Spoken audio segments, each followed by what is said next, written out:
thank you for being here at the last session, the first day, so we appreciate that. Try to make it worth your while.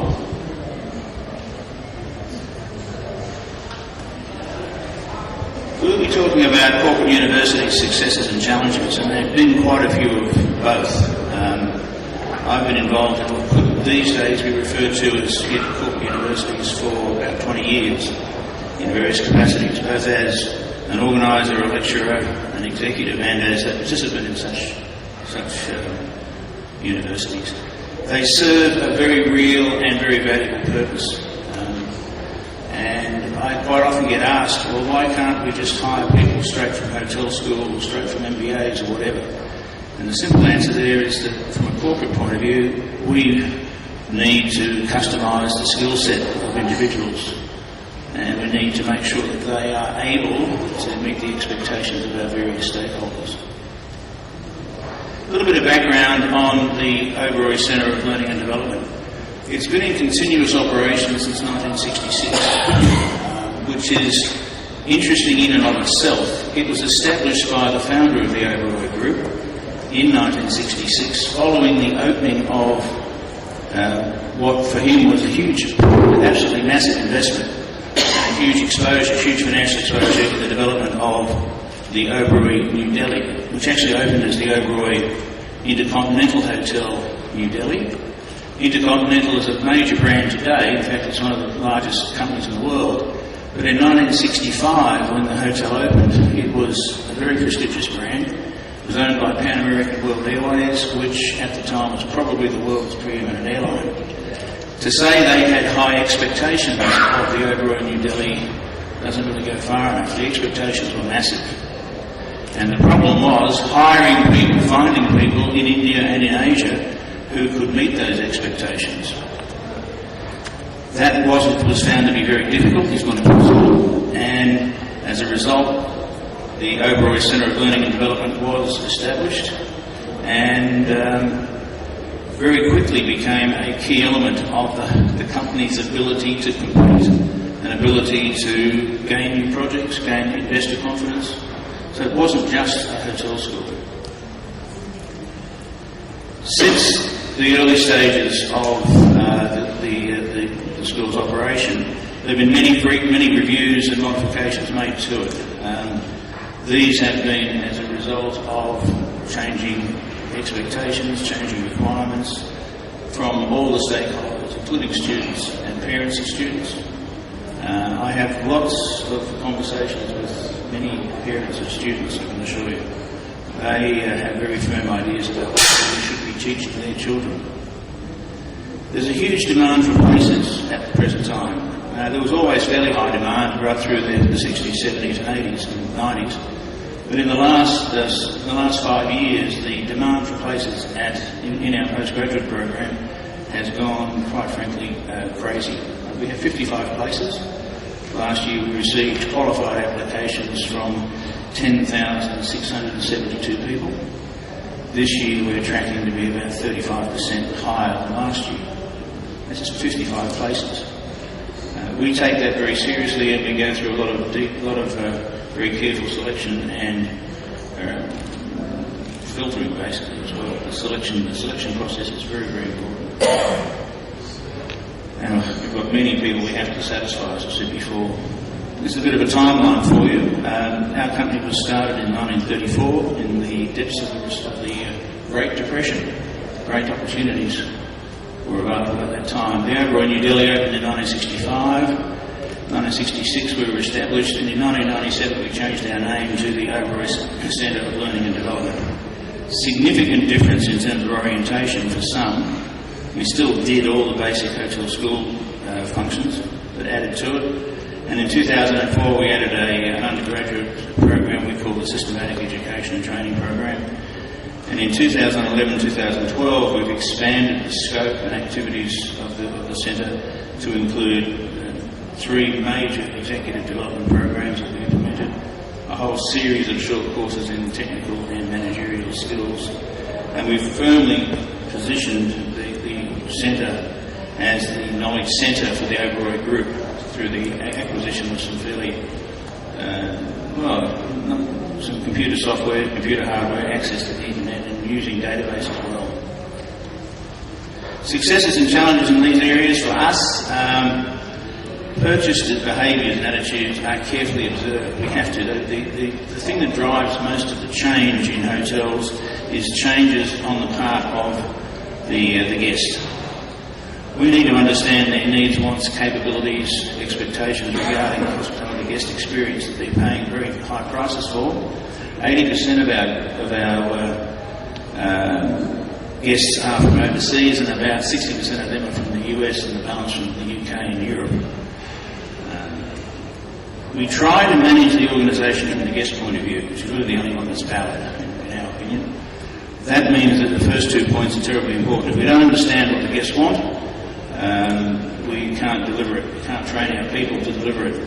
Sometimes what the guest wants, though, is not very well known by the guest. They think they know what they want, but when new options come along, they've got different things to spend their money on. We rely very heavily on training and education. Training and education doesn't just take place at the Oberoi Group in the Oberoi Centre of Learning and Development. It takes place in all our hotels and in our corporate HR department. We produce every year about 50 competent, capable, energetic and reliable young managers, mostly with a 3-degree in hotel management and a 2-year postgraduate diploma from our institution. We provide access to new knowledge and new ways to solve problems for our hotels in the consulting capacity. We've come up with new approaches to establish core subjects, and we've developed a whole range of new subjects to respond to market and organisational change. Now, the company's responding to changes in the marketplace, and the market's responding to changes in individual consumers as well as major suppliers. We've been following a process of continuous improvement now for about 40 years. And one of the most important things we do is transmit the company's values, vision and philosophy to our students.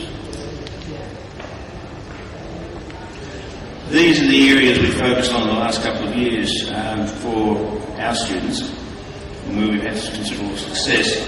Change management, the creation of independent graduates who can think critically, be adapted to a wide variety of roles in various departments, so they're not narrow specialists, they're broader generalists, but they have deep specialised knowledge as well.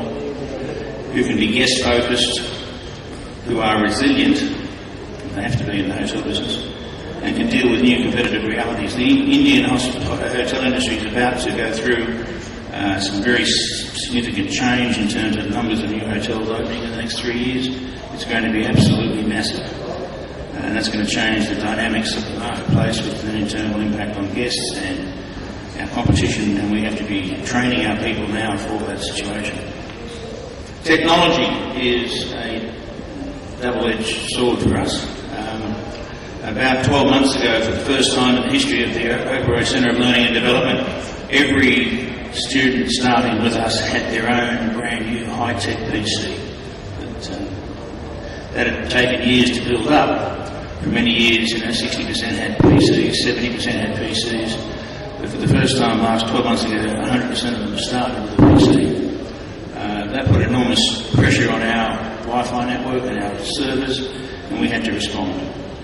Because their technology empowered, and their masters are all sorts of new technology as well. Social media is now an established fact, but there's also new hardware, new systems, and the students are doing what I call seeking the truth. They want to know what the reality is, what's really going on in the hotel industry, and we've now got databases available, academic databases and commercial databases, that allow them to find out that truth. And we have to try and find out before they do. And we're moving generally towards complete transparency. The mood amongst the students when you start talking about subjects like corruption in the hotel industry and in India generally, the reactions you get are really quite amazing. They're pretty tired of it. We're managing our students' learning as best we can to give them the power to change their organisations and themselves in the future, and the ability to motivate their staff that they'll have work before them within a very short period of time after leaving our centre. We try to get them to focus on what's important. There's a lot of clutter around that's not important, and trying to get them to focus on what is important is a very significant task. The ability to compete, a lot of that is just knowing what's going to happen, knowing how tough it's going to be, and just get ready for it. Not shy away from it. That in turn gives them tremendous personal confidence. And then of course we have work-life balance, which when I was going through my bachelor's program, I think it was called being lazy. I can't quite remember, because I didn't have a work-life balance. I think having a work-life balance.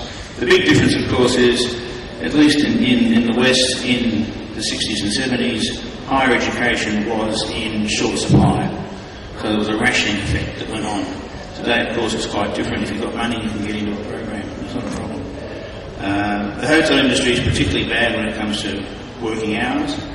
At no time do we work more than 7 days a week, 9 hours, 24 hours a day.